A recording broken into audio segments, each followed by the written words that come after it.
Assalamualaikum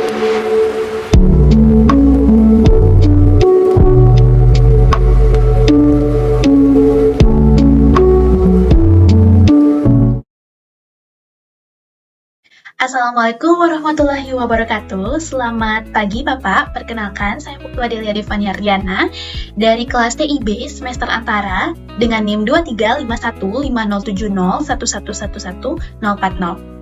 Nah, pada kesempatan kali ini saya akan mempresentasikan terkait artikel saya tentang etika profesi pada profesi Cloud Architect. Dan kali ini saya akan membahas isi artikel saya yang meliputi profesi Cloud Architect, karakteristik dari profesi tersebut, perilaku dan sikap profesional, masalah etika profesi, serta kesimpulan dan juga syarat. Baik, yang pertama-tama kita pasti bertanya-tanya, apa sih profesi Cloud Architect tersebut? Nah, jadi Cloud Architect merupakan seorang profesional yang mengawasi strategi komputasi cloud pada suatu perusahaan atau instansi. Cloud Architect bertugas untuk merancang, merencanakan, dan juga mengelola infrastruktur cloud suatu organisasi, memastikan bahwa infrastruktur tersebut selaras dengan tujuan bisnisnya dan dapat diskalakan, yang dimana infrastruktur tersebut aman serta hemat biaya. Nah, berbicara mengenai Cloud Architect atau arsitek cloud, nah kita pasti terbayang di mana sih Cloud Architect tersebut bekerja, berapa rata-rata penghasilan, dan juga berapa sih angka dibutuhkannya Cloud Architect tersebut. Pertama adalah tempat bekerja dari Cloud Architect.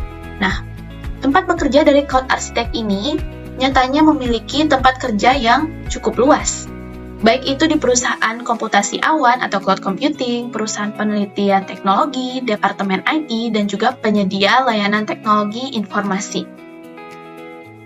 Di samping itu, berapa sih rata-rata penghasilan dari profesi Cloud Architect ini? Nah, di tahun 2024, pekerjaan Cloud Architect rata-rata memiliki total gaji berkisar antara 120.000 hingga 335.000 US dollar, atau bila dikonversikan ke rupiah, sekitar 1 hingga 5 miliar per tahunnya. Hal tersebut tentunya bergantung pada faktor-faktor seperti tahun pengalaman, lokasi, industri, dan juga ukuran dari perusahaan terkait. Nah, berdasarkan pesatnya perkembangan teknologi informasi, diprediksikan bahwa layanan cloud ini mengalami peningkatan sebesar 21,3%. Menurut Biro Statistik Tenaga Kerja Amerika Serikat atau BLS, lapangan kerja di industri Cloud Architect ini diproyeksikan tumbuh sebanyak 25% dari tahun 2021 hingga tahun 2031. Statistik ini menghasilkan sekitar kurang lebih 682.000 lapangan kerja baru untuk profesi Cloud Architect. Nah, untuk lebih memahami terkait profesi Cloud Architect ini, kita bisa mengambil studi kasus bila seseorang ingin menjadi seorang Cloud Architect. Nah, kebutuhan akan sumber daya manusia untuk menjadi seorang Cloud Architect tentu akan meningkat seiring dengan berjalannya waktu ke depan. Dalam perjalanan menjadi seorang Cloud Architect yang sukses, diperlukan penguasaan terhadap berbagai keterampilan teknis maupun non-teknis. Nah, adapun beberapa keterampilan yang paling penting untuk dimiliki sebagai seorang Cloud Architect antara lain, yang pertama adalah pemahaman yang kuat tentang teknologi cloud computing, yakni memiliki pemahaman yang mendalam tentang berbagai teknologi cloud computing seperti jenis-jenis layanan cloud yang berbeda maupun yang lain sebagainya. Yang kedua adalah pengalaman dengan berbagai platform cloud. Sangat penting memiliki pengalaman di berbagai platform cloud seperti di Amazon Web Services atau AWS, Microsoft, dan lain sebagainya.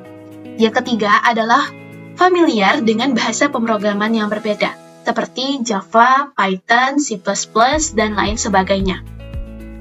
Yang keempat adalah punya pengalaman atau pemahaman yang baik tentang jaringan, seperti jaringan HTTP, IP address, dan lain sebagainya. Yang kelima adalah memiliki pengetahuan tentang open source tools seperti Kubernetes dan Docker. Yang keenam adalah mengerti tentang data storage atau penyimpanan data. Yang ketujuh adalah penting untuk memahami cyber security atau keamanan cyber. Berpengalaman di ITSM I&O, otomatisasi, manajemen, dan juga tata kelola vendor. Nah, di samping menguasai keterampilan teknis dan juga non-teknis, seorang cloud architect hendaknya juga memiliki sertifikasi profesi. Nah, proses sertifikasi tidak hanya membangun pengetahuan teknis, tetapi juga menunjukkan kepada para pemberi kerja bahwa keterampilan yang dimiliki telah mutakhir. Adapun beberapa sertifikasi cloud architect yang direkomendasikan, yakni yang pertama adalah sertifikasi dari AWS, yakni AWS Certified Solution Architect Associate, atau bisa juga kita melakukan sertifikasi pada AWS Certified Cloud Practitioner.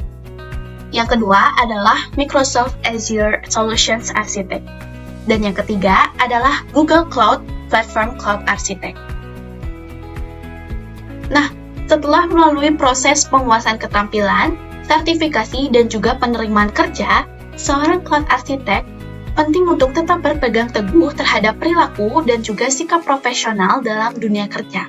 Nah, adapun beberapa perilaku dan juga sikap profesional yang harus diterapkan oleh seorang cloud architect. Yang pertama adalah memiliki kemampuan dan kesadaran komunikasi yang efektif dengan individu lain. Yang kedua adalah mampu memiliki sikap yang baik dalam berkolaborasi dan bekerja sama dalam tim. Yang ketiga adalah mampu adaptasi atau adaptabilitas dan pembelajaran yang berkelanjutan. Yang keempat adalah seorang cloud architect hendaknya memiliki sikap dan kesadaran manajemen waktu dan proyek yang baik. Serta yang kelima adalah memiliki kesadaran atau kepatuhan terhadap standar dan juga praktik terbaik. Dalam perjalanan atau proses menjadi seorang cloud architect, tentunya individu akan menemukan atau bahkan tak sedikit melanggar etika profesi. Salah satu tantangan etika profesi adalah kebocoran privasi dan keamanan data pengguna. Di sini, cloud architect harus bertanggung jawab untuk melindungi data dari akses yang tidak sah dan pelanggaran keamanan. Dalam menghadapi insiden keamanan dan pelanggaran data, cloud architect harus transparan dan akuntabel dalam melaporkan dan menangani insiden tersebut.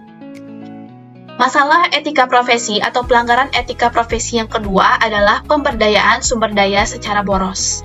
Menggunakan sumber daya cloud secara efisien dan bertanggung jawab adalah aspek yang penting bagi seorang cloud architect, di mana cloud architect harus merancang solusi yang memaksimalkan efisiensi, mengurangi jejak karbon, dan juga memanfaatkan teknologi hijau. Selanjutnya, masalah etika profesi yang ketiga adalah konflik kepentingan. Konflik kepentingan nyatanya juga suatu bentuk pelanggaran etika pada profesi cloud architect, yang dimana cloud architect harus menghindari konflik kepentingan yang dapat mempengaruhi integritas profesionalnya. Individu harus selalu bertindak dalam kepentingan terbaik bagi organisasi dan juga pengguna. Menghindari situasi di mana keputusan profesional dapat dipengaruhi oleh kepentingan pribadi atau keuntungan finansial. Integritas dan etika profesional adalah kunci untuk membangun reputasi yang kuat dan juga menjaga kepercayaan pemangku kepentingan. Nah, jadi kesimpulannya, cloud architect harus terus meningkatkan keterampilan teknis dan mendapatkan sertifikasi yang relevan, memperkuat kemampuan komunikasi dan kolaborasi, serta terus belajar dan beradaptasi dengan perkembangan teknologi.